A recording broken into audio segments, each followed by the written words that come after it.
কিরে রোহন, তুই না ওকে ভালোবাসতি, তাহলে অন্য জায়গায় বিয়ে হয় কি করে? ভালো তো বাসে, ভালোবাসার কথাটা কোনোদিন বলেছি কি সেটা জিজ্ঞেস কর দিনে।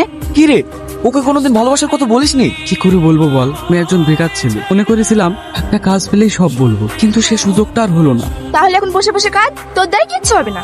তোর সাথে ছেলেরা না কোনো কাজ করছে, তুই আর কতদিন এভাবে ঘুরে বেড়াবি বলতো? মা, তুমি কোনো চিন্তা করো না, আমি ঠিক একটা ব্যবস্থা করে নেব। ঠিক আছে, যেমন তাই করগা। বৌদি, চারটে চা দিও। কি ব্যাপারে মোমেন, চাঁদ কোন দিকে উঠলো? কেন রে?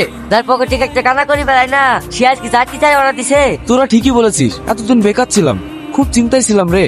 সে চিন্তাটা আজ মুক্ত হয়ে গেছে। কি হয়েছে? আমার সে ডিফেন্সের চাকরিটা হয়ে গেছে। দেখ দেখ করতে করতে আমাদের সব বন্ধুগুলো চাকরি হয়ে গেল, তুই একটা ব্যবস্থা করতে পারলি না? আমি কি মানুষ? এই জীবনে আমার কোনো মূল্য নেই, আমার না একটা কাজ জোগাড় করতে পারলাম না। এইসব ভেবে তুই আর দুঃখ করিস না। দুঃখ দিয়ে যাদের জীবন গড়া, তাদের আবার দুঃখ কিসের রে ভাই? মা, আমি একটু কলকাতায় যাচ্ছি কেন রে হঠাৎ কলকাতায়? একটা কাজের সন্ধানে।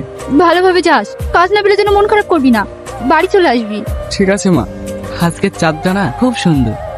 চাঁদ সবসময় সুন্দরই হয়, আমরা কখন তাকাবো সেটা সময়ই ঠিক করে দেয়। আপনার নামটা জানতে পারি? চাঁদনি। সত্যি তোমার নামটা খুব সুন্দর, তোমার চাঁদটার মতো।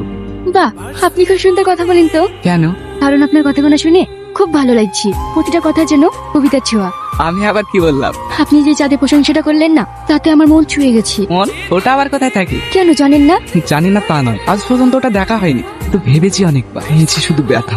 আপনি এত সুন্দর কথা বলেন কি করে? আমি এত সুন্দর কথা বলি, এই কথাটা আজ প্রথম শুনলাম। আপনাকে যত দেখছি তত আপন মনে হচ্ছে, মনে হচ্ছে সত্যি জন্মের চিনা। যাদের ভালোবাসি তাদের জন্য। কিন্তু এখন তো সবাই মেসেজ করে। চিঠির কাগজের ছোঁয়া থাকে আর মেসেজে থাকে শব্দ। তুমি হয়তো জানো না, আমি ক্যান্সারের রোগ। এই যাত্রায় হয়তো আমার জীবনের শেষ যাত্রা, যেখান থেকে ফিরে আসার টিকিট কেউ দেয় না। কিন্তু তুমি আমার আজকে এই যাত্রা সুন্দর করেছো, তাই তোমার কাছে একটা অনুরোধ, যদি কখনো চাঁদের আলোয় একাকী লাগে, মনে করো আমি কোথাও না কোথাও তোমার পাশে আছি। আচ্ছা দাদা, চাঁদনি রাতের উপন্যাসটা নাই? না না, ও বই শেষ হয়ে গেছে। আমার ওই বইটা লাগবে যে? বাজারে ব্যাপক সেল তো, ও বই পাওয়া যাচ্ছে না। চাঁদনি রাতের উপন্যাসটা একটা দেন না, ওটা শেষ হয়ে গেছে। আমি যদি অ্যাডভান্স করে এনে দিতে পারবেন? পারবো, কিন্তু 7 দিন সময় লাগবে। লাগুক, ঠিক আছে, আপনি আমাকে 2 পিস এনে দেবেন। ঠিক আছে। বাবু, ওকে নিয়ে আমার গর্ব হয়। তোর প্রথম লেখা বই সারা পশ্চিমবঙ্গে সেল হচ্ছে, আমার যে কি আনন্দ হচ্ছে তোকে বলে বোঝাতে পারবো না। মা, এসব কৃতিত্ব সবই চাঁদনি। চাঁদনি? হ্যাঁ, চাঁদনি দিয়ে গেল, কিন্তু কিছু নিয়ে গেল না। এটা কি? এটাই সেই চাঁদনি রাতের চিঠি। আমি প্রতিটা বই প্রকাশের আগে একটি করে চিঠি লিখে তোমাকে পাঠাই। চিঠিতে কি লিখি জানো? আমি ভালো আছি, তুমি কেমন আছো চাঁদনি?